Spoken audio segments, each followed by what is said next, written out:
So recently I have posted this video that discussed the topic of Trinity in the Christian belief, and under that there are two basically comments. And in the previous video I have read through this one and share my thoughts of what it was explained with regard to Trinity here. And in this video we'll go through another comment that is mentioned, and there are several other comments from myself as well as other Christians. So we'll go through to see what else can I learn from all these comments with regard to the topic of Trinity. Without further ado, let's go straight to the comments. Okay, so nothing can explain the Creator in full. Okay, in the Torah, He is the Father, Word, Spirit. Genesis 1:1-3. In the beginning, God created. Spirit of God was hovering. God said is the first descriptors. Okay, just from me reading this, God created. Fine, God created. Spirit of God. So word like this doesn't, because Spirit of God is like something belong to God rather than somehow God, there's portion of God or spirit or entity within God. God said. So I'm not sure. This is to reflect word, I guess, right? Because this, from my understanding, he want to say that there's Father. So this one. So perhaps from his perspective, Father is the Creator, and then there's word because God said. That's interesting. I'm not sure whether in Genesis or in other, Torah books, did God ever listen or get over see, see, listen, because said leads to, then suddenly there's the word. So if, because in the Quran, of course, Sami'un, Basir, those are attributes of God. But here when he say that God said implies word, my natural question is there any part of the Torah that says God listened or God heard or God saw or something like that? Because then you have to add on here if you want to be consistent, right? And then Spirit of God, then Spirit. But Spirit of God is spirit that belongs to God rather than different than this, because God and God to me is just God. So God, yes, when God said, is the same God here that said, and same God here that have the Spirit here. So the Spirit of God is the same, this God here, meaning, so that's why I don't see it just from this quote how you get suddenly these three. Anyway, we are made in the image of God.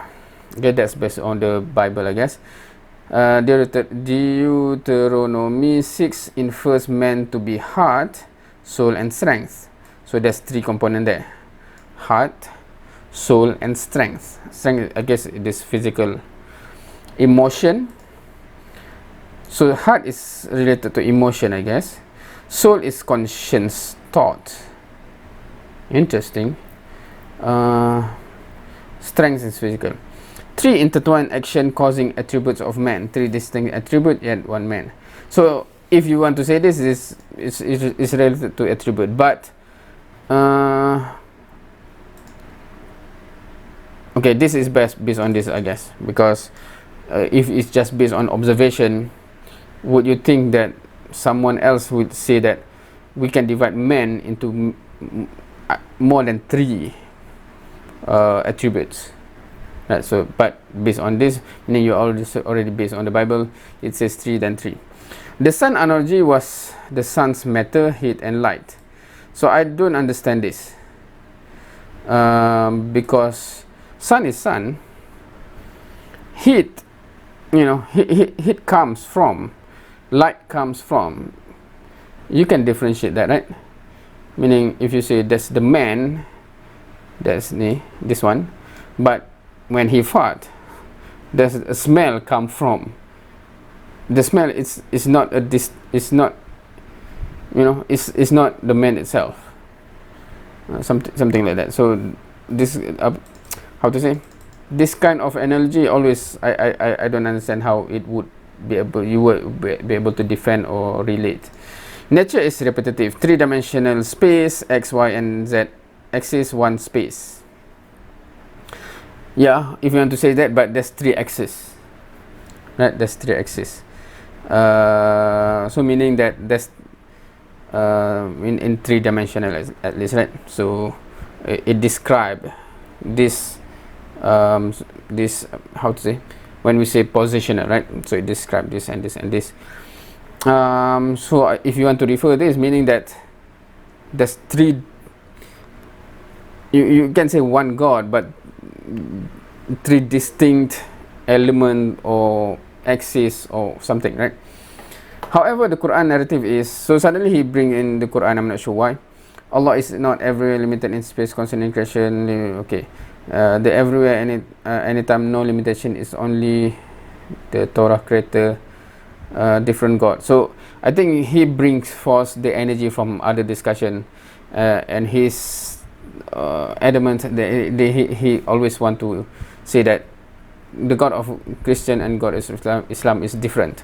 So even though the discussion originally is about Trinity, but anyway, because Trinity is not in other religion, so you shouldn't bring other religion in the topic of Trinity, right? So okay, so my response. In the beginning, God created, God, Spirit of God, God said. Are you implying there are three aspects of God? Okay. So I mentioned this, I think, similar to what I said. And then suddenly there's someone else come into the picture to chip in, right? He has to bring Quran, because even though it doesn't make sense, it is what you believe in. Okay, so I ask here, not sure why you suddenly bring Quran narrative in the comment with regard to discussion on Trinity. So this guy suddenly chip in, says that he has to bring the Quran because it is what you believe in. I don't know, because if we are discussing about Trinity, and then suddenly, why does it matter what I believe in? Right? Why does it matter what I believe in? Because I want to understand the Trinity. Feel free to share, but what does it have to do with what I believe in? Okay. Anyway, as stated, no creation can fully comprehend its creator. Our crude created ability to communicate is thoroughly inadequate to provide completeness of understanding. I do believe God revealed himself to man in this order according to acceptance from man. Now, it's interesting to say that we cannot comprehend God. Fine. But do you need to verbalize and conceptualize it? If we say that we cannot understand, just stop there. Just because the belief, if I understand correctly, right, God is one. We accept that. We are the same there. Can we just then stop there? The discussion will be over, right? So if you cannot really comprehend beyond that, why is the need to justify it? You don't need to even discuss Trinity then. The Genesis comment was to convey the creator of the Torah description of his creating was three distinct actions. So this is even interesting to justify the earlier comment. There's three distinct actions means what? Means there's three different person. Does it mean that if you see that, you can see that there are verses that says God have this action, God have this action, God have this action. Can I just say is one God? God have made this action, this action, this action. Why do I need to jump then? Oh, this means that there's three persons. Why? Being the image of God and having that God describe all men with three distinct action causing attributes should be relevant to understand the nature of that God. Okay, so everything is starting from here, image of God. Hence, when we see men have these three distinct actions, blah blah blah, hence there's a reason to go back to God to make parallel with that. So if that is the case, I would ask to elaborate on image of God first. Right? What exactly does it mean? Is it mean literally? Does it mean figuratively? Does it mean what? Because this is the foundation of this whole thing that you want to relate. In man, we can see this, hence God, right? Man, sun, three-dimensional space is to provide example of this pattern in creation. And suddenly going into the Quran as that has nothing to do with Trinity anyway. So I'll skip this because sorry, because it doesn't relate to Trinity. It just have, you know, what his idea about Islam or the Quran. From what you say, this is why Muslim can only describe Allah with Quran quotes, because they have little to no revealed understanding of Him. Do you mean unlike Muslim that depend on the Quran, it being revelation from God, to know about God, Christian do not depend on Quran? Because certain words sometimes trigger my curiosity as what does it mean, because he says that why Muslim can only describe Allah with Quran quotes. From me, it's related to the previous video where Sylvia Arianti says that there are things that can only be known when God reveals it. So from Muslim perspective, when we see the Quran, Allah revealed this knowledge, now we know. So, and he kind of criticized that Muslim only take from the Quran to say about God. Then, you know, that makes me wonder, shouldn't that be the case? Because we depend on revelation to know about God, right? So when he criticized that Muslim only go to the Quran, as if so why Christian do not depend on the Bible only? So that's what I'm asking, right? No, the scripture authoritative foundation. The revealing relationship of God is through scripture as well as parts of life. So from this verse sentence alone, it seems that apart from, basically is from scripture, but on top of that, all part of life through family, friends and stranger, and gentle breeze. So I'm not sure. So meaning that there are different sources other than scripture where we can still understand about God. So which is interesting. Prayer is okay. Suddenly he goes about prayer here. I'm not sure. He always want to distinguish between Christian and Islam, I think, because in Islam there's 5 daily prayer, the compulsory one. So suddenly he says but no schedule. The approach is as to a father respect to a from living. Okay, I'm not sure what this is about. The most love I ever experienced and expressed, the most anguish I ever experienced was experienced with my God. So if I understand this correctly, he have that kind of belief that we can decipher about God from our experience, I guess. I'm not sure whether all Christian sees it like this or this is his personal belief only. Okay, so I'm gonna skip something that going off on the tangent that is no longer relevant to Trinity, right? So here again, scripture opens the door, meaning that afterwards there's more things beyond scripture, I guess. So so here, right? So this is the third person in this thread coming in. I will respond to the question concerning the Trinity. You asked about the easy way for explanation concerning Trinity. Number 1, to explain Trinity, it depends on what kind of mind will receive the answer. Meaning, it depends on the orientation of the person mindset. Let me explain. Okay. Example, if a person is scientific, mathematics oriented minded, then the golden ratio is for him. He will understand it far faster with his mindset orientation. And don't understand, meaning that the understanding of golden ratio will lead to the understanding of Trinity. What is golden ratio? The golden ratio, also known as the golden section or golden mean or divine proportion in mathematics, is irrational number. The golden ratio is special number approximately that appears many times in mathematics, geometry, art, architecture, and other spirituality and nature. We call it God's signature. Okay, so I'm trying to see where it relates back to God. Mathematical constant is found throughout creation.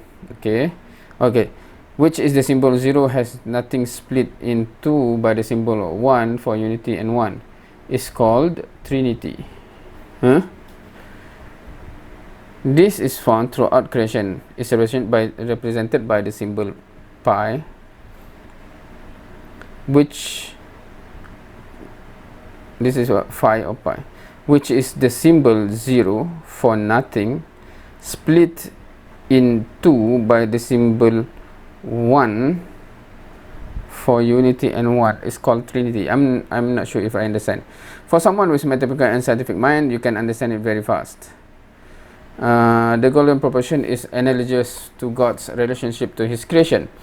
The golden section of phi is found throughout nature is also applied in understanding the relationship of God to his creations based on his own nature.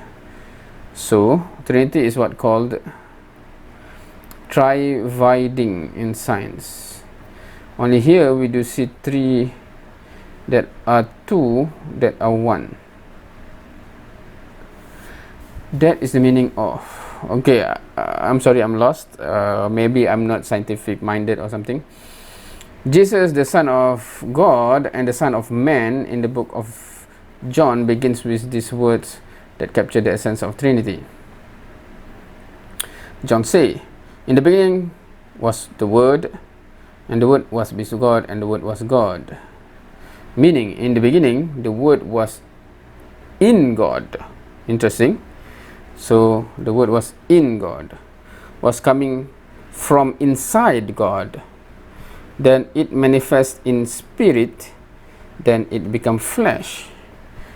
That is what we call Jesus Christ, the body, flesh on earth.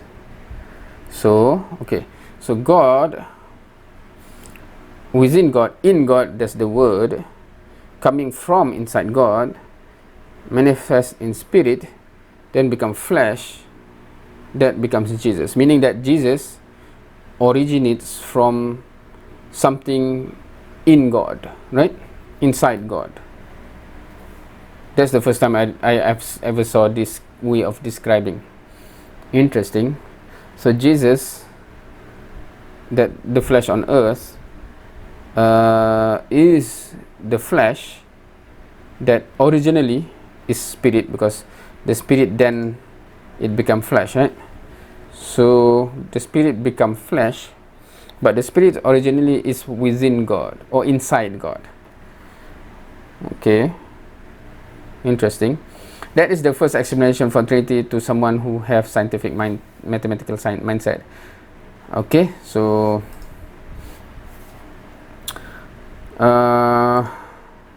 okay, so this is copy paste of the same thing but to the original commenter.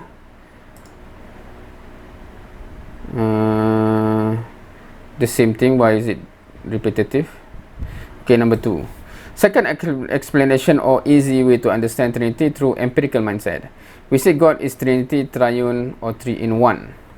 Simple analogy is made with the most important element in our daily life, which is water. Water is 3 in 1. Let me explain. One molecule of water is 3 in 1. A water molecule has 3 atoms. That's interesting. One molecule have 3 atoms. Meaning if you talk about the molecule is water, but if you're talking about atom based on these words, right? There's 3. So I guess that's how you see God, right? If you talk about God, there's 1. But if you talk about the atom within God, there's 3. Right? The same analogy there, right? So, and the 3 atoms within the molecule of God have their own, because here hydrogen and oxygen is not the same, right? Why is this 1 hydrogen, 1 atom, 1 oxygen? If you talk about H2O, I think this is typo, right? 1 hydrogen, 1 hydrogen, 1 oxygen, right? Yeah, but in that case, water even though they say this is one is water, but from atom perspective, there's two types, and one is double the number than the other one, right? One molecule of water is inseparable to itself. Are you saying that it cannot be separated by to become hydrogen and oxygen? It can, right? If you talk about fuel cell, it actually separate. It's basically that thing, right? Or what else? That is similar to fuel cell, meaning that yeah, either combining or separating, right? That is what we call unification and indivisible and oneness. In Islamic, you call it Tawheed. So suddenly he bring in something from Islam just to justify whatever being said there. I'm not sure. So again, this is, I think, copy paste. Yeah, this copy paste, and then this is another copy paste. I think he or she want to everyone in this thread to know. So hence he copy paste the same comment to reply to different people. And suddenly Jesus is like, why do you want to know our God? Are you suspicious and dissatisfied with your God? We know your God. Okay, blah blah blah. And then just to share, the very reason I started to do reaction videos is to understand other people and understand what other people's view, perspective, reason for their choices and actions. If you personally don't feel like sharing your belief, feel free. I respect your stance. If you want to share, feel free to share. The person whose comment I reacted in the video shared his or her belief, and I share my reaction and perspective. So that's just why I do this video, right? I think this is because suddenly he shifted to different topic altogether, right? And I just mentioned, is there any Muslim that preach whatever you says? And when I ask about Trinity, I say that I assume it is a very central discussion, and not something that really not central, because what he said is found in a hadith that is not even a central discussion. Okay, so I think this is the end, right? We say God is Trinity, meaning three function in one. That's interesting. Just like water, three atom in one drop of water.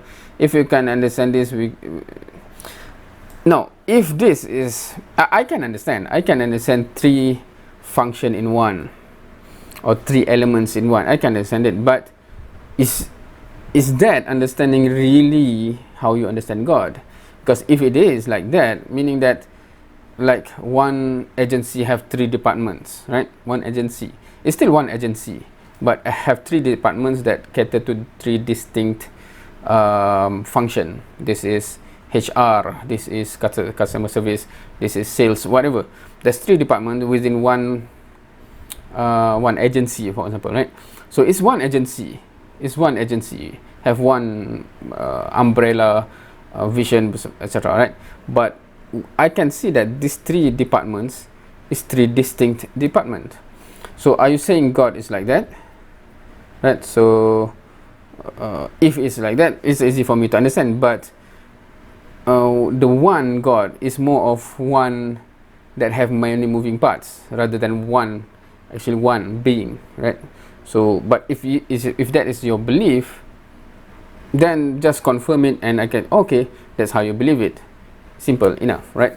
There's three different moving parts or three different functions played by these different elements or atoms, and you call these three one.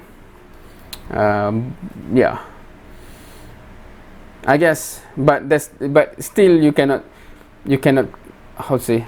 condemn others when we say there are three, not the three agency, but there's three departments, there's three distinct departments, so we call it three, right? Because these three moving parts can be separated, can be identified separately, right? So yeah, that's it for this one. Thank you for watching. See you next time.